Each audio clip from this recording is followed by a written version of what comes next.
ప్రభునందు మాకు అత్యంత ప్రియులైన దేవుని ప్రజలందరికీ ఈ ఉదయకాల సమయంలో యేసుక్రీస్తు వారి పూజనీయమైన ఘనమైన శ్రేష్టమైన నామంలో శుభాలు ప్రకటిస్తున్నాను. మీరంతా బాగున్నారా? క్షేమంగా ఉన్నారా? బాగా ప్రార్థన చేసుకుంటున్నారా? దేవుని వాక్యాన్ని క్రమంగా చదువుతున్నారా? దేవుడు మనందరికీ తన కృపను సమృద్ధిగా కుమరించేవాడు. ఆయన దీర్ఘశాంతుడు, కృపా సమృద్ధి గలవాడని ఉంది కదా 103వ కీర్తనలో. ఆయన సమృద్ధి కలిగిన దేవుడు కాబట్టి మనందరూ కూడా సమృద్ధిలో బ్రతకాలని ఆయన ఆశిస్తున్నారు. ప్రభువుని ఎవరైతే మనస్ఫూర్తిగా ఆరాధన చేస్తున్నారో, ఆయన తమ హృదయాల్లో చేర్చుకుంటున్నారో వారందరినీ దేవుడు బలపరిచి నడిపించేవాడై ఉన్నాడు. ఆయన ప్రేమను అనుదినము మన పట్ల ఆయన వ్యక్తం చేస్తూనే ఉన్నాడు. ఎంతోమంది ఈ రోజును చూడాలని బహుశా ఆశించుండొచ్చేమో, కానీ వారిలో చాలామంది ఈరోజు లేరు, గతించిపోయారు. నువ్వు నేను నేటికి క్షేమంగా ఉన్నాము అంటే, భద్రంగా ఉన్నామంటే అది కేవలం దేవుని కృప మాత్రమే. ఆయన విశ్వాస్యత మన పట్ల ఎల్లప్పుడూ నిలకడగా ఉంది కనుక మనం ప్రభువుని స్తుతించాలి. ఈరోజు బైబిల్ ప్రామిస్ కోసం కనిపెడుతున్నారు కదా, వాగ్దానం కోసం గ్రంథాలు తెరుద్దాం. 89వ కీర్తన 19వ వచనాన్ని ఈరోజు ధ్యానాంశంగా చదువుకుందాం. ఏతాను రాసిన 89వ కీర్తన 19వ వచనం. అప్పుడు నీవు దర్శనమున నీ భక్తులతో ఇట్లు సెలవిచ్చి ఉంటివి, నేను ఒక శూరునికి సహాయము చేసి ఉన్నాను, ప్రజలలో నుండి ఏర్పరచబడిన ఒకని నేను హెచ్చించి ఉన్నాను. ఈ 89వ కీర్తన 19వ వచనం మనం చదివితే దావీదు గారి గురించి ప్రస్తావించబడింది.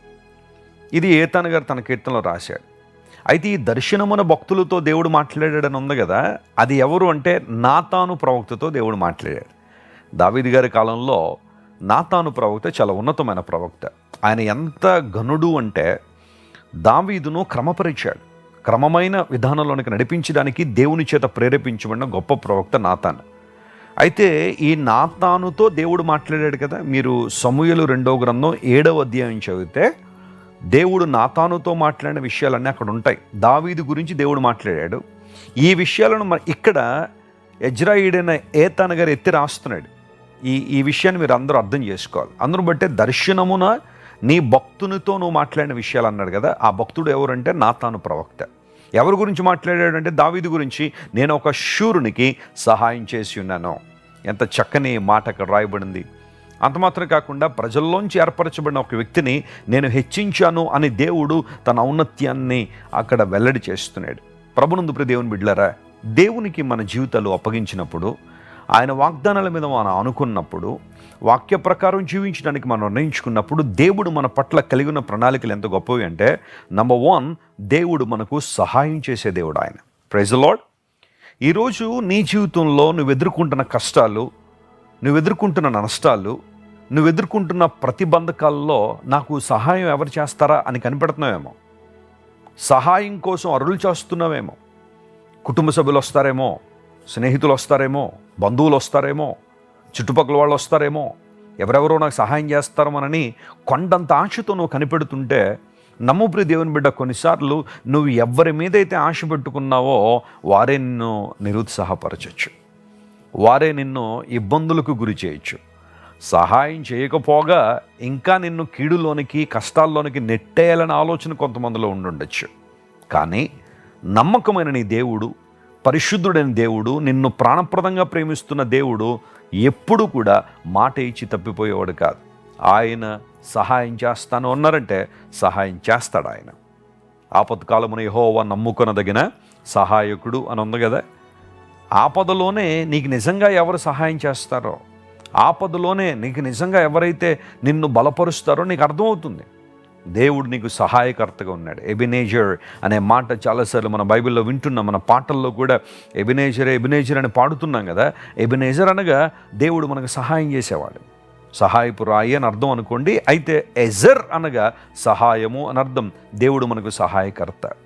ఈరోజు ఏ సహాయం కోసం ప్రాకులాడుతున్నావు?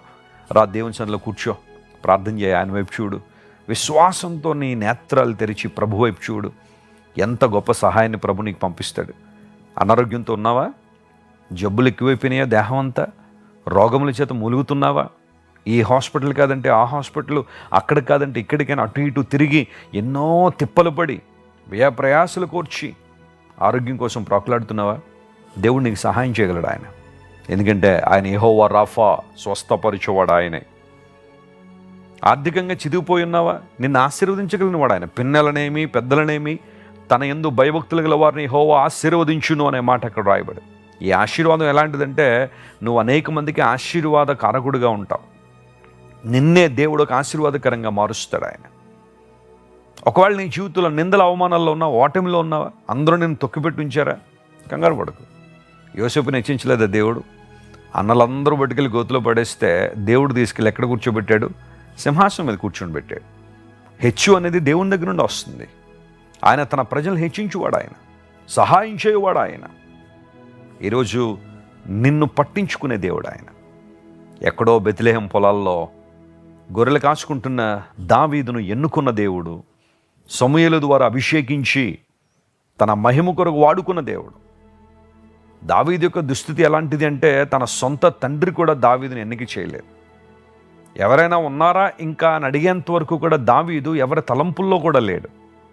అయితే పెద్ద పెద్దోళ్ళు చాలామంది ఉన్నారు కదా, పెద్ద కొడుకు ఉన్నాడు, తర్వాత చాలామంది కుమారులు ఉన్నారు, వారిలో ఎవరినో ఒకరిని ఎన్నుకుని ఉండొచ్చు దేవుడు అని అనుకున్నారే, కానీ ఆ చివరిలో ఉన్న దావీదుని ఎవరో పట్టించుకోలేదు. సమూయేలు అడిగేంత వరకు కూడా దావీదు గురించిన ప్రస్తావన, ఆలోచన ఎవరికి రాలేదు. Insignificant fellow, but God raised him. దేవుడు హెచ్చించాడు. చీకట్లో ఉన్న ఆ వ్యక్తిని దేవుడు నడిపించి ఉన్నతమైన ఆశీర్వాదాలతో నింపాడు. ప్రియ దేవుని బిడ్డ, నీ దేవుడు నీ పట్ల ప్రణాళిక కలిగి ఉన్నాడు. సహాయం చేసే దేవుడు ఆయన, హెచ్చించువాడు కూడా ఆయనే. ప్రజలందరూ నిన్ను నిందలు వేసి బాధిస్తున్నారని, అవమానించి వేధిస్తున్నారని కృంగిపోతున్నావా? నిన్ను హెచ్చించువాడు దేవుడు కదా, ప్రజలు కాదు కదా. ఆయన కదా నేను హెచ్చించారు. ఆయన దృష్టిలో నమ్మకంగా ఉండు, ఆయన్ను సరిగ్గా పట్టుకో, క్రీస్తు ప్రభు మార్గంలోనూ విశ్వాసంతో నడువు. దేవుడు తగిన సమయంలో నిన్ను హెచ్చించి నీ ద్వారా తన ప్రణాళికలు నెరవేర్చుకుంటారు. ప్రార్థన చేసుకుందాం. మా ప్రేమగల తండ్రి, గొప్ప దేవ, ఉన్నతమైన మా రాజ్యాన్ని కొందనాలు. ఈరోజు మా ప్రియులు ఎంతమంది అయితే ఈ వాగ్దాన సందేశాన్ని వింటున్నారో, ఒక శూరునికి నేను సహాయం చేశానో, ప్రజల్లోంచి ఏర్పరచుకునే వ్యక్తిని నేను హెచ్చించానని దావీదు భక్తుని గురించి నువ్వు మాట్లాడిన మాటను ప్రభువా మరొకసారి మా జ్ఞాపకంలో తీసుకొచ్చావు. వాళ్ళందరూ మా లాంటి స్వభావం కలిగిన మనుషులే.